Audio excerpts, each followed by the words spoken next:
So ఇప్పుడు ఈ దగ్గు అనేది ఒక 15 రోజులు దాటి ఉంది అంటే ఇప్పుడు మనం తప్పనిసరిగా డాక్టర్ దగ్గుతో పాటు మీరు ఇంతకు ముందు చెప్పిన లక్షణాలు ఏవైతే ఉన్నాయో, ఏవైతే రాత్రిపూట జ్వరం రావడం, లేకపోతే చెమటలు పట్టడం, అకారణంగా బరువు తగ్గుతున్నట్టు అనిపించడం, ఇవన్నీ ఎప్పటి నుంచి మొదలవుతాయి?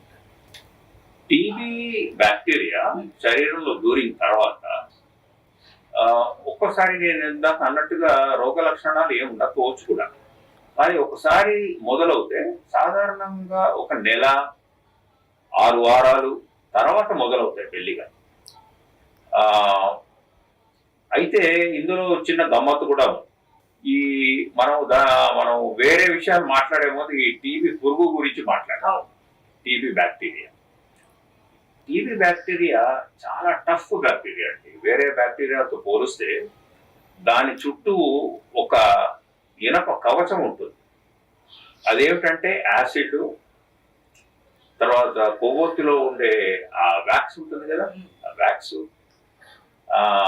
ఫ్యాట్, ఇవన్నీ కలిసిన ఒక మిక్స్చర్తో ఆ కవచం తయారవుతుంది. సో అది అంత ఈజీగా మందులకు లొంగదు, అంత ఈజీగా శరీరంలో ఉన్నటువంటి రోగ నిరోధక శక్తులకు కూడా లొంగదు. అది ఆ బ్యాక్టీరియా అలాగా ఊపిరితిత్తులోకి వెళ్ళి ఆ లోపల వెంటనే కొన్ని సెల్స్ వచ్చేస్తాయి. వాటిని మేమేమంటామంటే మ్యాక్రోఫేజెస్ అంటాం. దీనికి ఇంకో పేరు కూడా ఉంది, police men of the lung.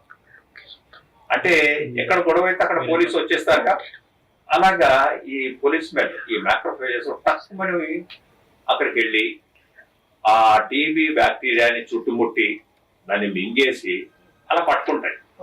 అంతేగాని అది చావదు, అలాగే ఉంటుంది. చాలా మొండి రకం. సో దాన్ని అలా చుట్టుముట్టేసి దాన్ని నిర్బంధించి దాన్ని ఎన్క్యాప్సులేట్ చేసేస్తాయి. లోపల మాత్రం అది భద్రంగా అలాగే ఉంటుంది.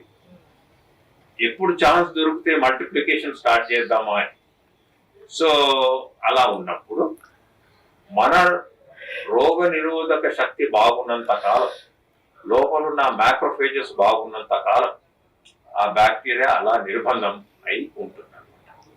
ఎప్పుడైతే మనలో రోగ నిరోధక శక్తి తగ్గుతుందో, మనం వీక్ అయిపోతామో, అప్పుడు ఈ బ్యాక్టీరియా తన పని మొదలు పెడుతుంది, మల్టిప్లికేషన్ స్టార్ట్